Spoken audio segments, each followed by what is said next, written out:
I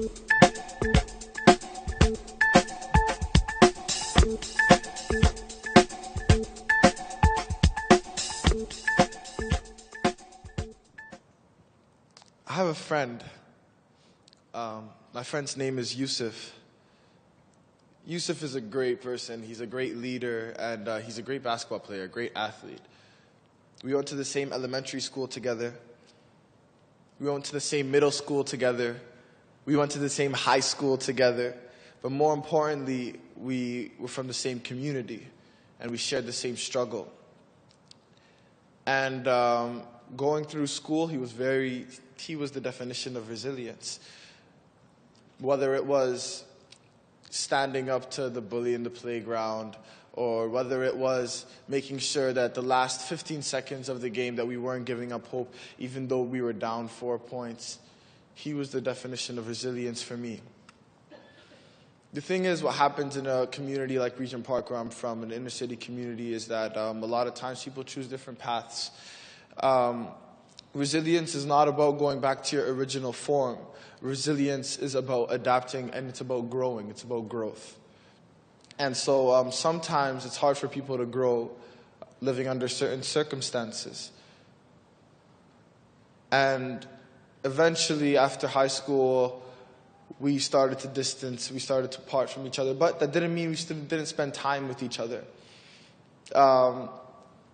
It's just meant that we were doing different things, and we were motivated by different things, and he got caught up in a lot of things that weren't very positive in Regent Park, and I continued steadfast on the route with school.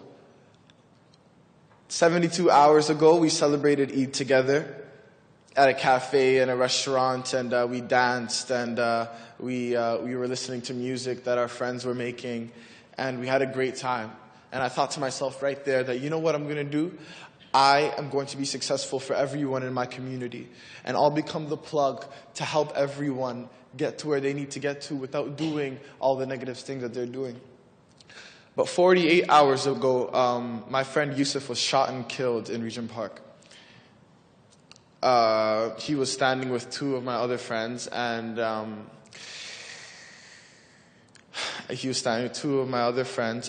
someone came for him. You know, he was targeted. And he was shot and killed numerous times, even when he was on the ground, shot and killed twice in the head, a few times in the chest. Yusuf is gone. And regardless how successful I become, Yusuf is not going to be a part of that success. But I'm here today because this is what it means to be resilient. I don't know what my friends are going to do about this, but I know what I am. Because the most important thing for me to do is make sure that Yusuf didn't die in vain. I'm here to talk to you guys about bravery. I'm here to talk to you guys about pursuit. Because that's what Yusuf did. That's what Yusuf was. He was that person that everyone looked up to. He was a leader in true form. And for me, it's if you guys can come right now and just think of Yusuf, think of his death, think of his life as a fire.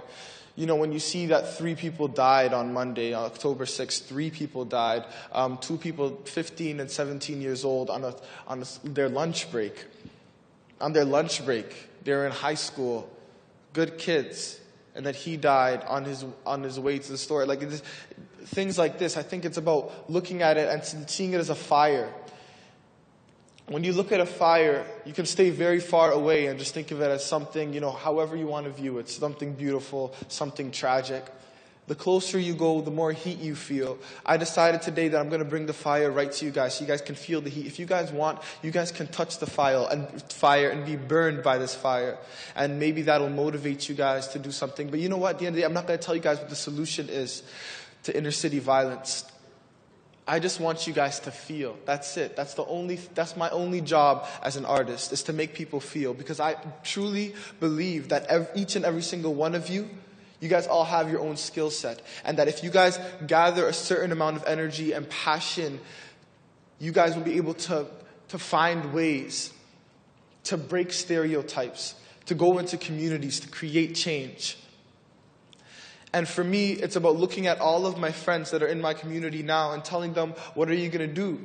Are you gonna look at Yusuf's death and make him die in vain? You're gonna go and create more problems on this earth. Make sure that if another person dies, that's not gonna help Yusuf wherever he is. His funeral is on Friday, and if we have another funeral 2 days afterwards, that is not gonna make him rise from the dead. It's not going to do anything for him. But it's about making sure that Yusuf is someone that's celebrated in all of the good and positive things and all of the good positive energy that Yusuf gave all of us, that it's used to fuel more good.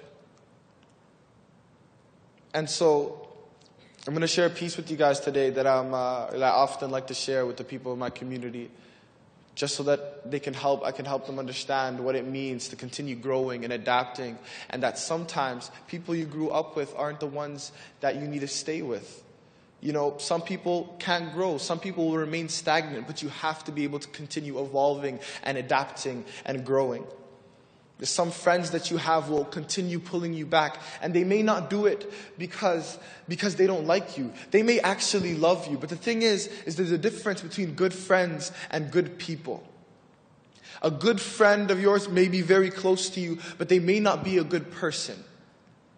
They may not help you grow, they may not help you evolve, but that's because deep down within themselves, they have still not done that for themselves. If someone can't care for themselves, they can't care for you either. And so without further ado, I'm going to share a piece, and this piece is entitled Close. And this is for all of the friends of Yusuf, this is for myself, and this is, perhaps you guys can take something from this as well.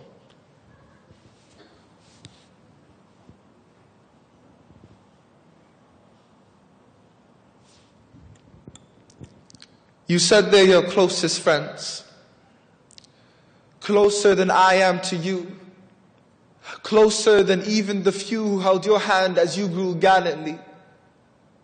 But even the winds know that they are miles apart from you in emotion. The winds whisper, but you still listen to friends who haven't even spoken truth. Their words have broken you, their words have broke in you.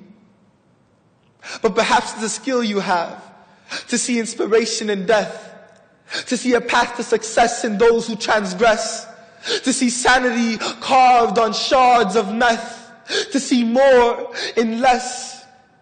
But they've invoked unwanted spirits in you, decoded insensitivity. They've attached a dangling hook onto your body. Your movement is limited. You are no longer free.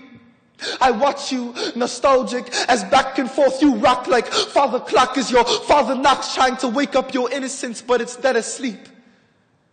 And that was, of course, with the help of your close friends. They who squeeze their hands into your neckline, you can no longer see with your own eyes, and I've spared you mine, but you give them back every time as they leave a puddle of liquid in your palms, a puddle you were once able to see the depth of a well in. But you've chosen to look into a different direction. How can you choose to look into an area of danger and infection in search of protection?